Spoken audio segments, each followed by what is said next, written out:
What is up, you guys? It's Valatelli here, and welcome back to Let's Catch a Vibe. Now, I hope I'm feeling great, feeling amazing, feeling vibey. As you guys can see, I'm doing a review on not just episode 1, but 2, episode 1 and 2 of Marvel's What Ifs series. Now, I really liked these. This was no secret. I absolutely loved these. I remember reading the What If comic line growing up, and I really liked the fact that things were slightly twisted in alternate universes. You know, what about if Spider-Man became the Punisher? You know, what about if, I don't know, what about if Thanos never gave up the gauntlet and stuff like that? Like, the stories I read in here, like, I've forgotten more than I could ever read, essentially. But anyway, starting us off with episode 1, I do have them pulled up on the side here. Episode 1 started us off with, what if Nebula joined the Nova Corps? Now, this one was an interesting one because this was kind of like a detective thing where essentially Nebula was adopted by the Nova Corps when she was younger. We do get like a bit of a crime investigation thing where pretty much Yondu is dead in this universe. He died protecting some secrets. And yeah, pretty much we get Nebula go on this investigation. She does get a bit of a flack, like, you know, the typical thing, like, because obviously she's blue essentially kind of thing. So she gets that typical flack. And she has to say, listen, I've done enough to prove myself through these ranks, so I don't need to prove myself to anybody. So she gets a bit of flack for that. But yeah, again, really interesting story. Returning voice actors. Again, this is an MCU property, essentially. It's just twisted storylines. So some of the famous voice actors will return to voice their characters.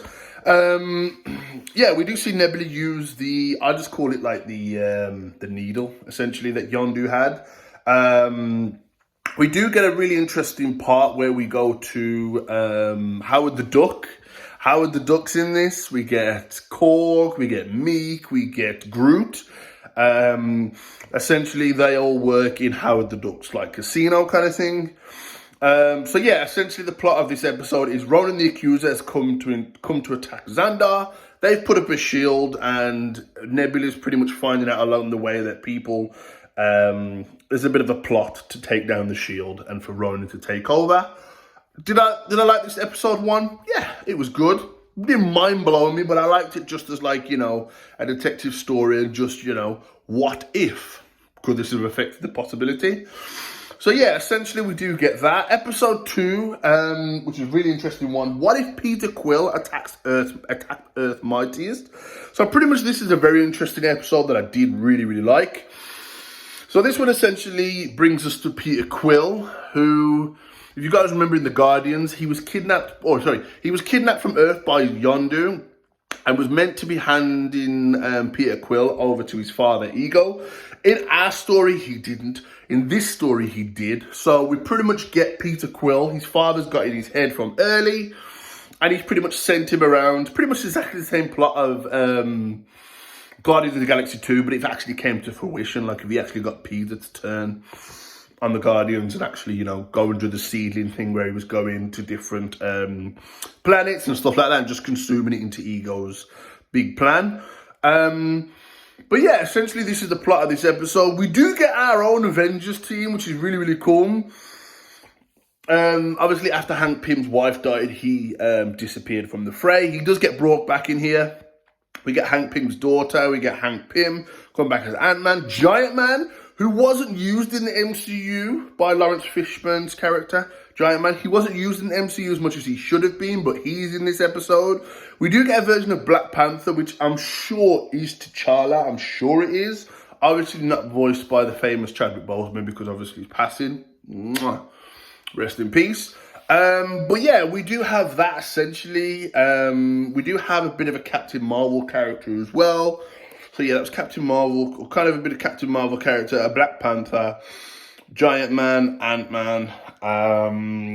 Like I said, Hank Pym's daughter. This episode was really cool. Just to see, Thor.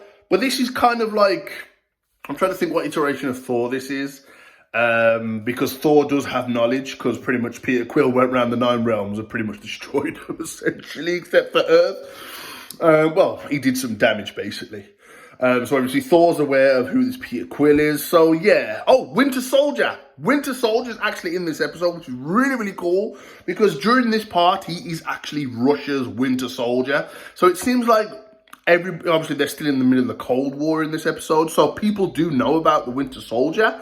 But obviously he gets convinced to join the good side because obviously, you know, they remind him of Captain America and you were Captain America's friend.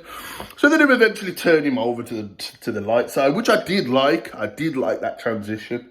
But yeah, overall, again, we get essentially an Avengers team set during the Cold War, which I liked.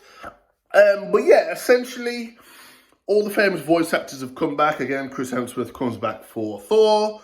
But yeah, I really, really like this. So it wasn't more or less a destructive story. It was more of like trying to turn someone and make them realize that, listen, just because your father's got a hold of you, that's not who you are as a person. So yeah, Peter Quill comes to Earth because obviously he remembers this was his mother's planet. And yeah, he's just trying to break out of his father's control. So yeah, that was episode 1 and episode 2. There is episode 3 and 4 online and number 5. These came out like daily. So from the 22nd, they came out like one each day, basically. I don't know how many episodes there are so far. Season 1 had 9. So I'm hoping this does have the same. But just wanted to give you my raw thoughts on What If episode 1 and 2. First off, what if Nebula joined the Nova Corps? And then what if Peter Quill attacked Earth's mightiest? But anyway, hope you guys enjoyed this video. If you did, don't forget to smash that like button. If you didn't enjoy the video, let me know in the comments down below why you didn't like the video. Also, let me know, have you guys been watching the What If season 2 episodes? Are you not into it? Are you more of a live action and not animated? Because there are people out there that don't really like animated cartoons and stuff, which I do get. You know, some people are a bit more older than others, but I'm loving this. I absolutely love these. I would also suggest you go and pick up some of the What If comics as well. They are really, really cool. And you can go on more of like a bit of an adventure because, you know, there's going to be comic episodes in here that may be from the comics and ones that haven't been done in the comics and stuff like that. But anyway, hope you guys are new to the channel. If you are, don't forget to smash the like button. Subscribe to the channel if you're new and join Team Let's Schedule Vibe. Also, if you are new, please don't forget to push on the bell notifications to get notified as soon as I upload. But more importantly, don't forget to stay the vibe and ponder with me, what if. Peace.